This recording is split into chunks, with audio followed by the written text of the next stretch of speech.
About balance between your personal and professional brand, and when is it okay for them to overlap? That's funny. Christian and I just talked about that earlier. My opinion is that should always overlap. I mean, these days people expect you, whatever your career is, if you're going to be, if you have plans of moving up in that career and being perceived as an expert or that go-getter or whatever it is, you're expected to be that 24 hours a day. If at work you're all business and you're telling your boss, I'm really about this and I really want that raise or promotion, but then on Facebook you're taking shots of tequila and you're talking about partying all night, then you don't get that. But when I interview somebody for a job, and anybody that interviews you, they're gonna look you up online. It's just a fact of life these days. And I see that person that wanted to come in to be, a graphic designer, and their social media feed is all articles about graphic design and, even other types of design, architecture or marketing, those kind of things. And I said, this guy not only had a good interview, but he lives and breathes this. He's really into this. He's passionate about it. He's going to be a great employee because I know he's going to work on this even when I'm asking to, because he's passionate about it. So I think, you have to portray that 24 hours a day.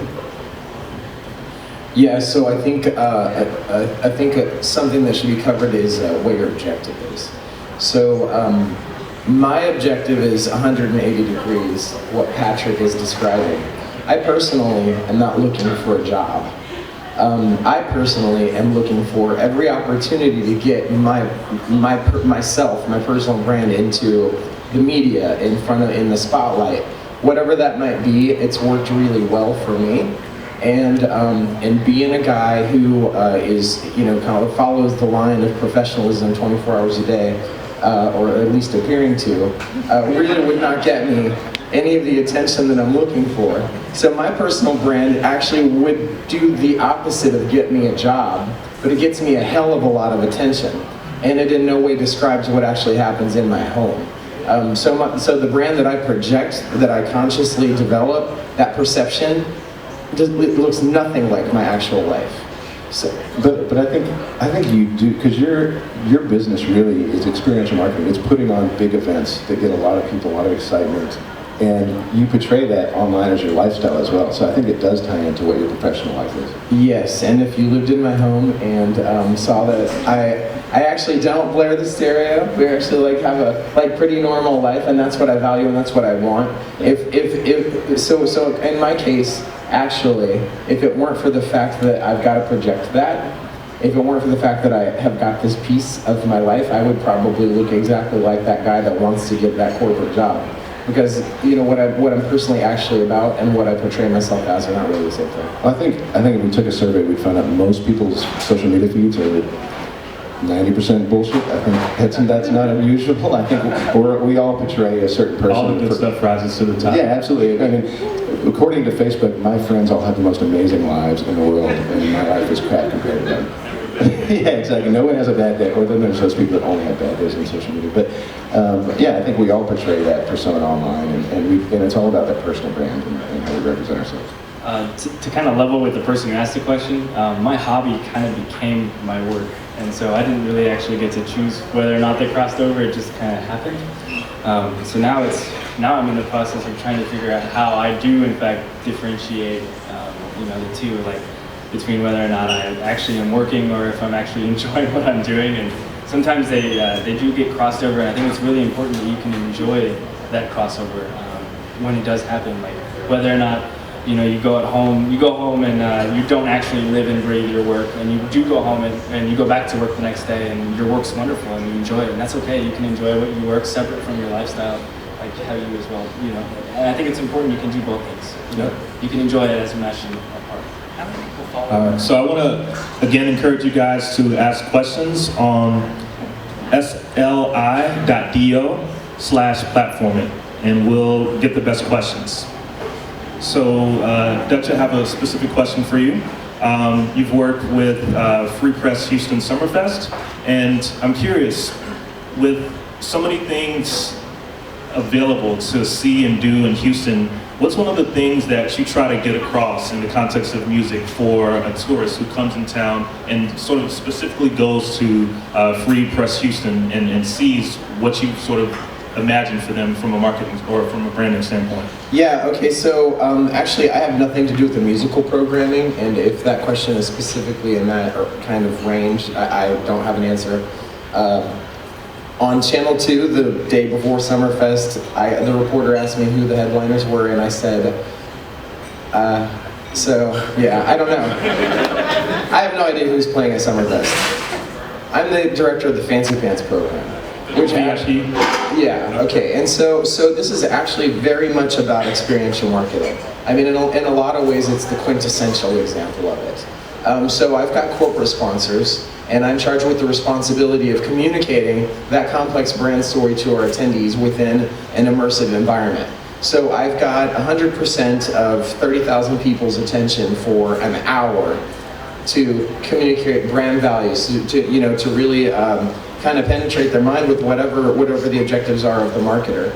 It's a pretty kind of rare opportunity to do that, to have that much attention. And I think I didn't do a good enough job this year. Yesterday I was asking someone who the sponsors were, and they said, I don't know. So next year I think I got to work harder. All right, very honest, I appreciate that. Christian, I got a specific question for you. So your brand has a very nostalgic aesthetic, hence the name 1924. And it seems like our generation currently has a growing interest in artifacts and antiques. Why do you think this is the case? And how do you think about ensuring that you stay a part of that conversation as consumer behavior evolves? I think it's kind of a give and take, because I kind of grew up around, I'm from a very small town, Oregon, so I kind of grew up like in the lumber industry, and was around a lot of antiques and like how to use old tools and things like that. So that's kind of what I grew up on. Basically, a lot of my design and branding's done around hand-drawn, like the old school techniques of how you actually approach a situation, or approach branding, or approach selling a good. And I think a lot of America right now, especially, is going back to believing in how things are made and like the story behind them. And again, back to branding, it's not just how it looks, it's actually, does it function well? Because we have a lot of stuff that we're like, oh, it looks really good, but is it going to be here in 2 months? Like, do I have to go buy another one? So I think antiques have this value that Hot Wheels today don't have, for example. And I use this analogy a lot.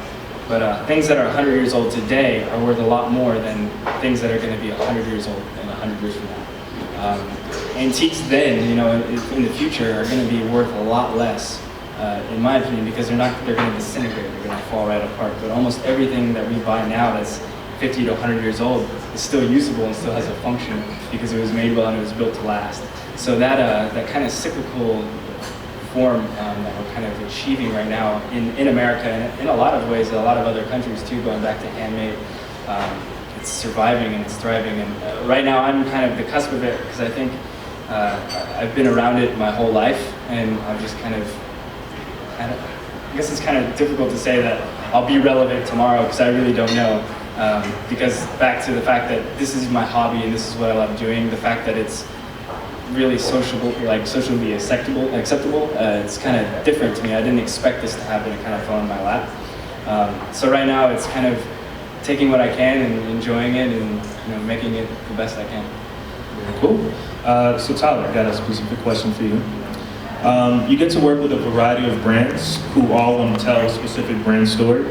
But for those of us in the audience who want to either start an agency or work at an agency, what are some of the consistent trends you see across all the brands that you work with, if any?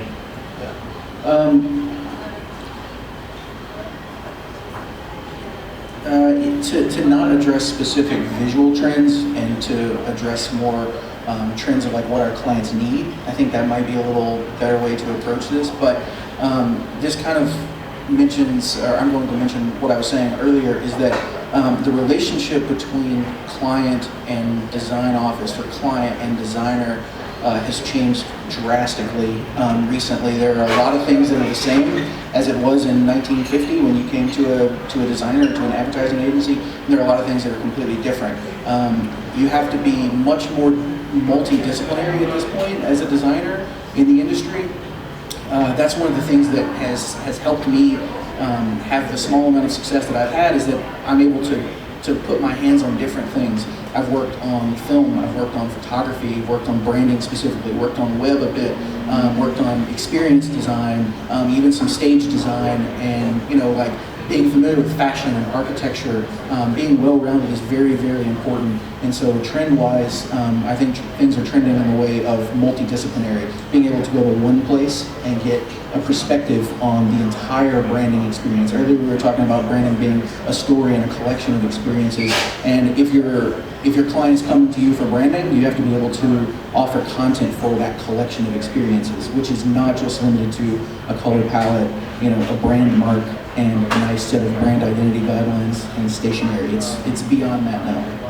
And it makes sense because, back in the 50s, 60s, and even 70s, you had print, you had TV, you had radio. Those three major mediums were the three ways that you got your, the word out there. And now we've seen consumers just get information from a variety of ways. There's so many different ways to sort of be the gateway for a particular brand to tell their story. And it's interesting that you have to be so multidisciplinary to actually get the word out there and tell a full story. Yeah, and this is probably a good opportunity to bring up something interesting. So, are you guys familiar with the Japanese clothing brand Uniqlo?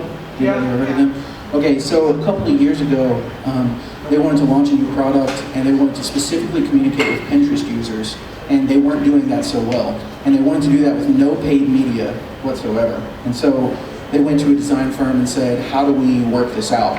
And so they came up with the most interesting solution. It's really, really cool. If you ever go to Google and just Google Uniqlo Pinterest, you'll find an entire video explanation. But basically, this design firm came up with a solution, and they said, people on Pinterest love to scroll. And there's the infinite scrolling capability in Pinterest. So how could we harness that? Because as you scroll, you could potentially animate images. And at that time, you could post a really, really long image, and Pinterest is made up of 5 columns. So the design firm said, okay, let's set up a bunch of computers, set up a bunch of accounts,